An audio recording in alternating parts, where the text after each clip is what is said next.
To take this really complicated thing and break it down into components that they can understand, I think is one of the greatest things we can do as teachers, is to empower them to realize that they can learn this stuff and understand this stuff. Teaching, it's something that is inherently social. It's a shared activity. Even though I'm the one who's the instructor and you're the pupil, it's a dialogue between the two of us. Yes, at the very back. Last question. Whilst teaching is a matter of performance, it is just as much a matter of long, silent, individual hours, consistently attending to 1,000 details. My parents were both teachers. My father was in fact a preacher. And I think I get my sense of pedagogy as something fully embodied and somehow even musical from him. Me and a couple of my friends who took her very first class, we were like, so what are you teaching next semester? And next semester. And I ended up doing 3 straight semesters with her. Being in her class, you just feel her energy and her excitement for both her research and for teaching itself. She's so encouraging and supportive that it took me a minute to even realize that she was delivering a critique, because she's so you just feel like she's on your side all of the time.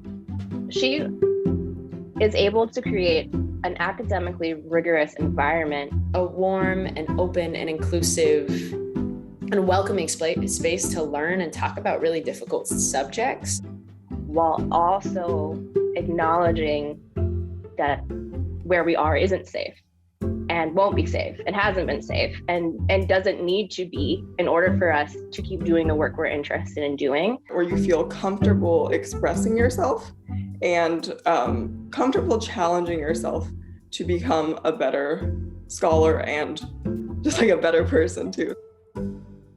It's tiny moments as a teacher can have an enormous rippling effect for students. And I always try to bear that in mind when I'm teaching, especially when students want to kind of talk about things which are outside of the course or things that they're just interested in, because you never know what it's going to spark in the student, or indeed me. I sometimes learn amazing things. He is the best lecturer I've had at Cal.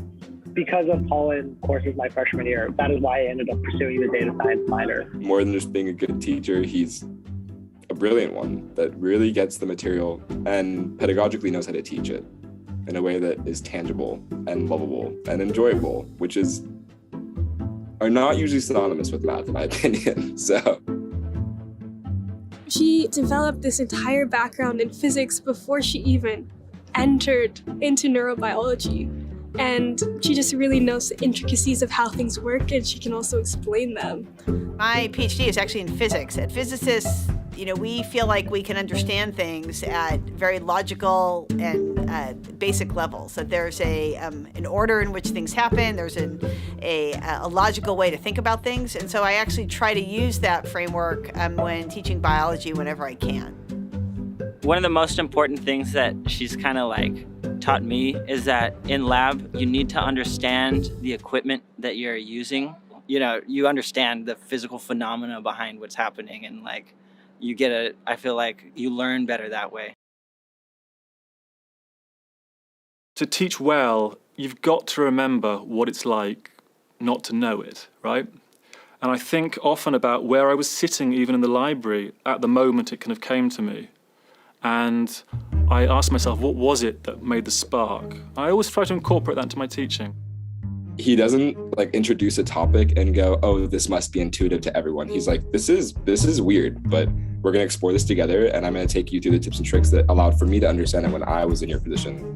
The thing that Professor Paulin does so well is that he's incredibly approachable and has never lost sight of the fundamentals of mathematics. He had a lot of what I like to call Paulinisms, things that are just phrases that he would always say that I found entertaining.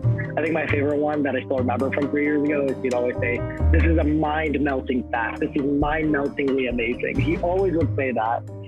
So the word on the street about Professor Ellis is that she is the smartest human being who's ever stood in the front of a classroom. And each day you enter that classroom, it will change your life.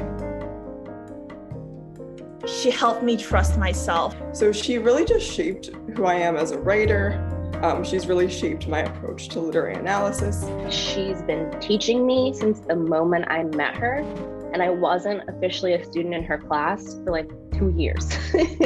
Ellis's voice like sometimes beams through even now in my head and is like positionality. She is by far the best mentor I have ever had and continues to be. Seeing her passion for teaching and the way that she could foster such a wonderful academic environment, even on Zoom, has just inspired me to want to develop my own teaching skills. I'm here trying to get to where she has gotten, and so much because she inspired me.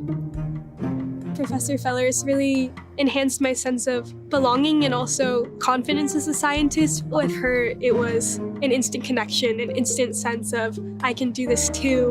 And she also really brings out that feeling with how supportive she is of her students and how much she engages with them as well. She like makes you feel that you can succeed.